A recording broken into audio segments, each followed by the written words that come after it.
بسم اللہ الرحمن الرحیم والصلاة والسلام علی رسولہ الکریم وعلی آلہ وصحبہ اجمعین، اما بعد۔ میرے محترم بھائیوں، بہنوں، بچوں، بچیوں، عزیزوں، جاننے والے، نہ جاننے والے، السلام علیکم ورحمۃ اللہ وبرکاتہ۔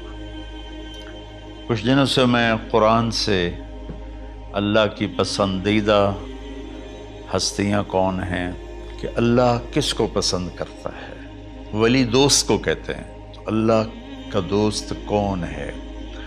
وہ یہ کوئی وراثتی چیز نہیں ہے کہ ایک بڑے اولیاء اللہ تھے تو اب ان کا بیٹا بھی انہی جیسا ہوگا۔ ہمارے یہاں وراثت چلتی ہے کہ بڑے بزرگ کا بیٹا بھی بزرگ بن جاتا ہے، چاہے وہ کلین شیو ہو، وہ لوگ اس کے پاؤں چوم رہے ہوتے ہیں، جہالت ہے۔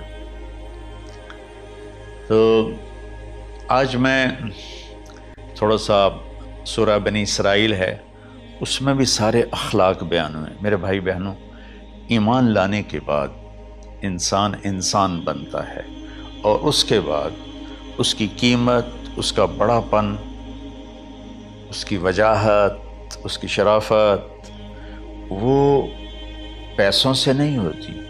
پیسوں سے انسان مالدار تو ہو جاتا ہے، بڑا نہیں بنتا، بڑا نہیں بنتا۔ ہمارا علم غلط ہو گیا۔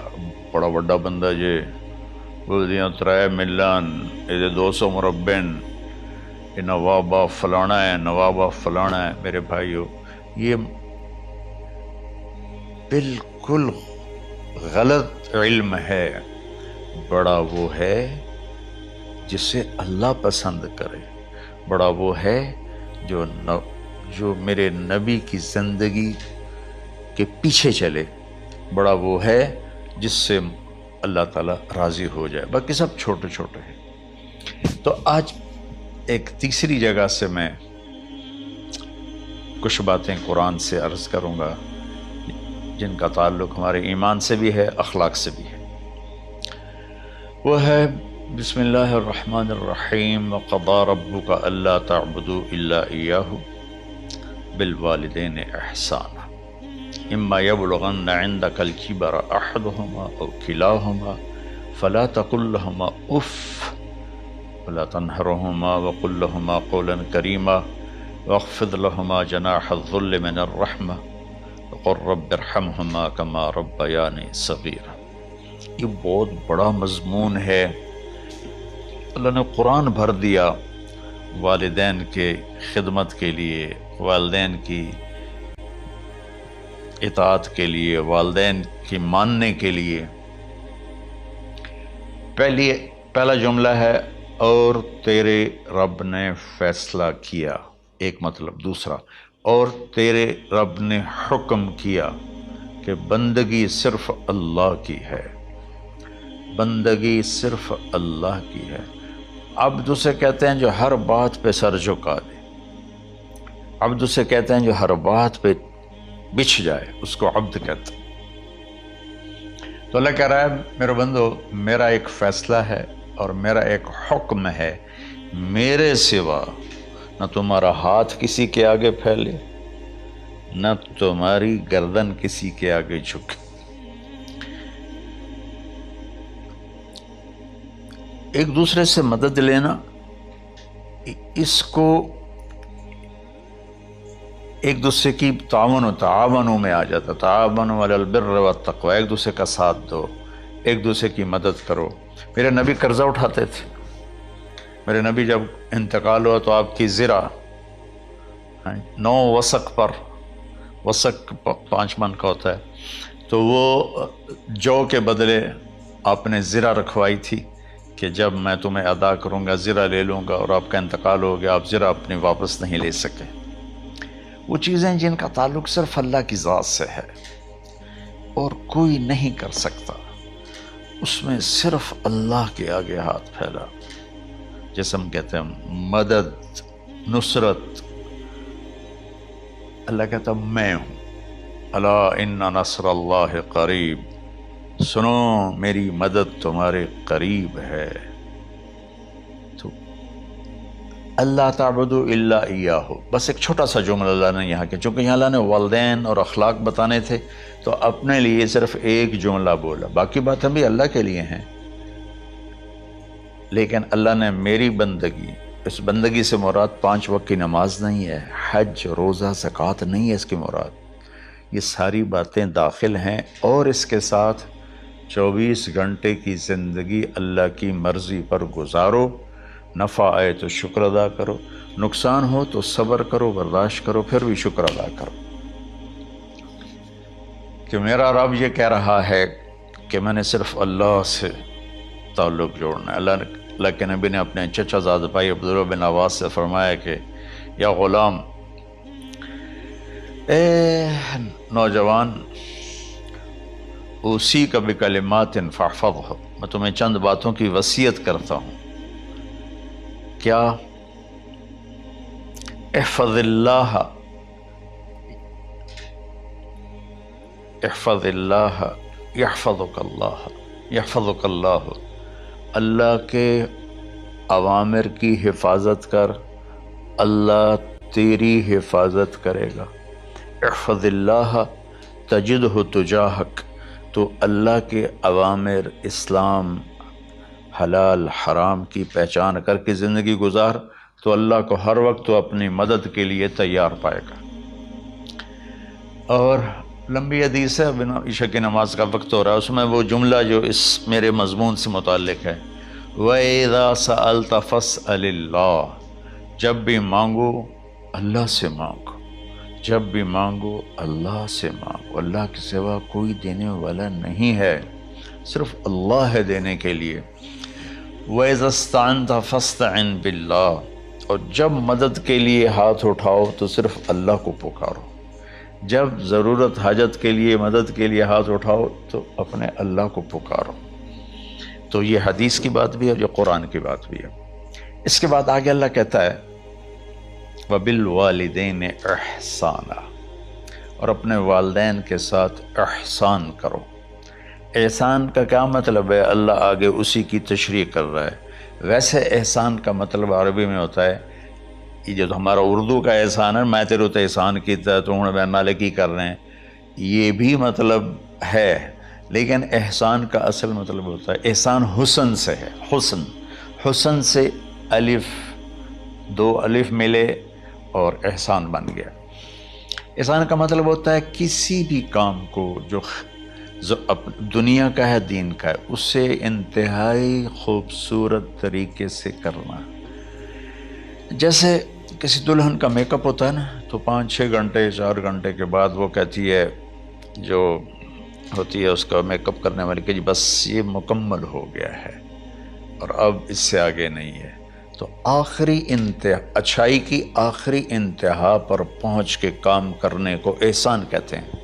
تو میرا اللہ کہہ رہا ہے میرے بندو، اپنے والدین کے ساتھ وہ کرو کہ جو بھلائی کی، خدمت کی، ماننے کی آخری حد ہے۔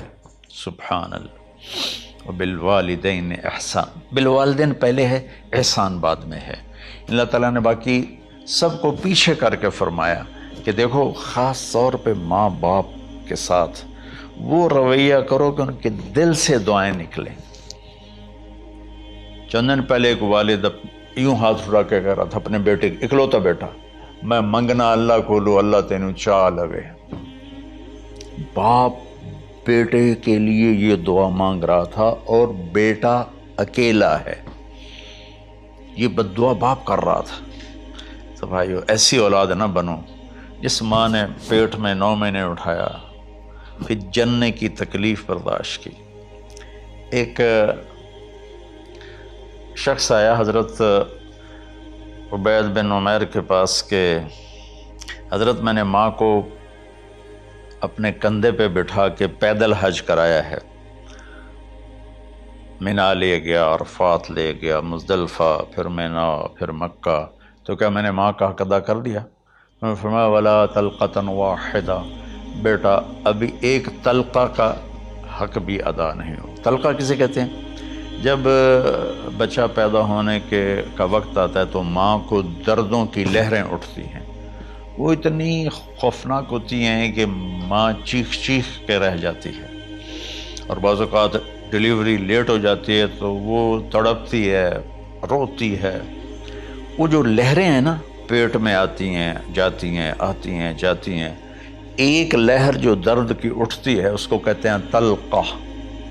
میں قربان جاؤں، انہوں نے فرمایا بیٹا ابھی تیری ماں نے جو تجھے جنا تھا اس وقت جو تجھے درد، وہ تیری ماں نے درد کی لہریں برداشت کی تھیں، اس میں سے ایک لہر کا بھی حق ادا نہیں ہوا، یعنی کہ حق ادا ہو ہی نہیں سکتا۔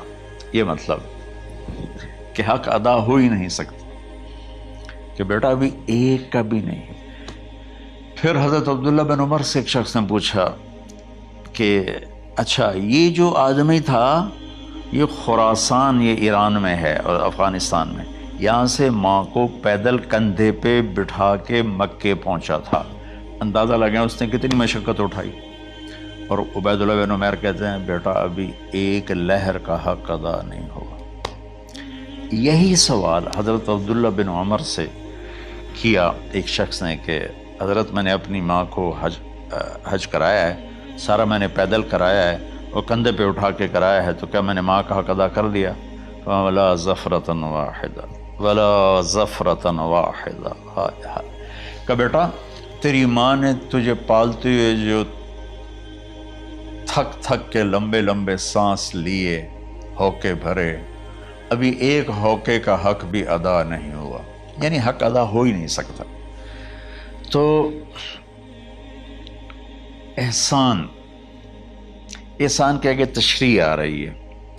تو آج میں صرف اتنی بات کروں گا کہ میرے بھائیوں، میری بہنوں، میرے بچوں، میری بچیوں، اللہ کے واسطے ماں باپ کو دکھ نہ دینا ورنہ اللہ بھی ناراض ہو جائے گا۔ چند دن پہلے ایک بچہ بچی میرے پاس آئے، دونوں میڈیکل اسٹوڈنٹ تھے، کہیں کہ ہم شادی کرنا چاہتے ہیں۔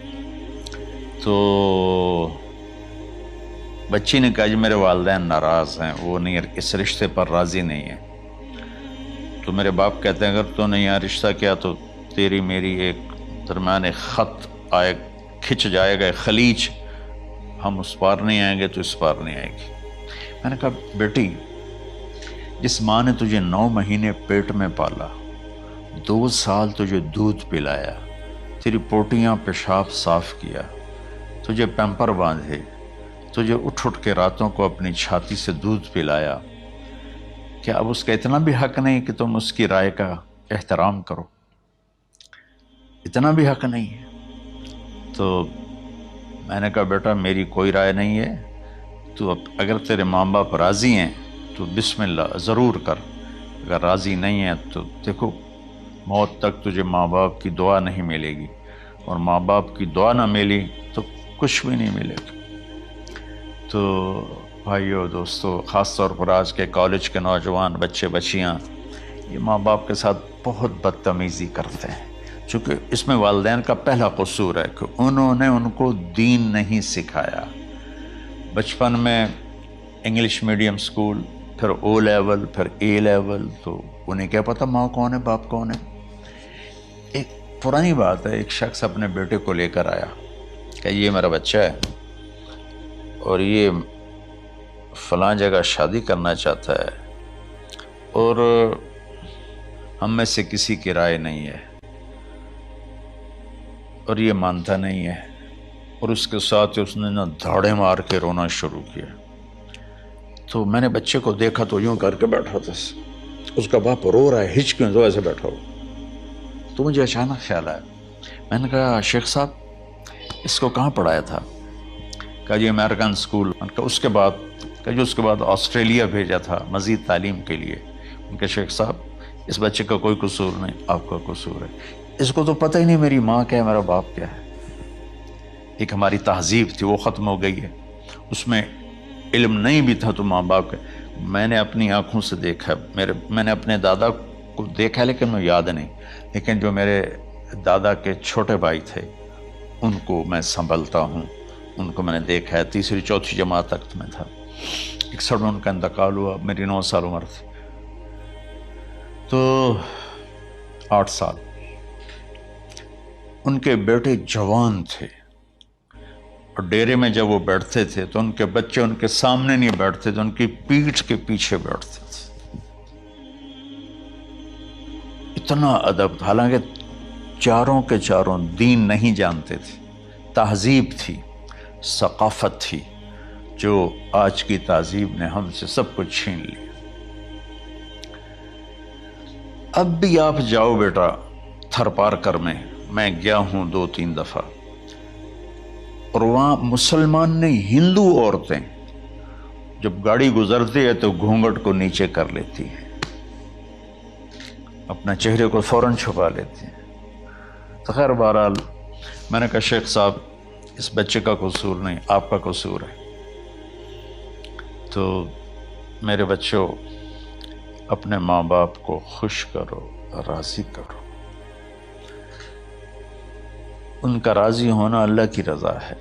میں اس کی تفصیل انشاءاللہ آگے بتاؤں گا، آج میں صرف اتنا ہی میں نے تمہید باندھی ہے کہ ماں باپ کا کیا مقام ہے، ان کی کیا عزت ہے۔ ایک شخص آیا، یا رسول اللہ میرا باپ میرے پوچھے بغیر میرا مال خرچ کر لیتا ہے۔ آپ نے کہا بلاؤ، چونکہ بچے کا ذاتی مال اگر ہو تو شرع کے لحاظ سے باپ پوچھ کے استعمال کرے، بغیر پوچھے استعمال نہ کرے۔ جب اسے پتہ چلا کہ میرے بیٹے نے شکایت کی ہے تو عرب کی شاعری تو مشہور تھی، انہیں دل میں کچھ اشعار پڑھے۔ جو آیا تو جبریل پہلے آ گئے، یا رسول اللہ اللہ تعالیٰ کہہ رہے ہیں آپ اس سے پوچھیں وہ شعر بتاؤ جو تیرے کانوں نے تو نہیں سنے، تیرے دل میں آئے تھے اور اللہ نے سن لیے۔ تو اللہ کے نبی نے فرمایا بھائی تیرا انشاءاللہ کیس سنتے ہیں، لیکن پہلے وہ شعر سناؤ جو تم نے تو نہیں کہے زبان سے پر اللہ نے سن لیے ہیں۔ تو پھر اس نے وہ اشعار پڑھے، اور اس کے آگے کیا ہوا یہ میں انشاءاللہ اگلے کلپ میں بتاؤں گا کہ باپ کا کیا مقام ہے، ماں کا کیا مقام ہے۔ السلام علیکم ورحمۃ اللہ۔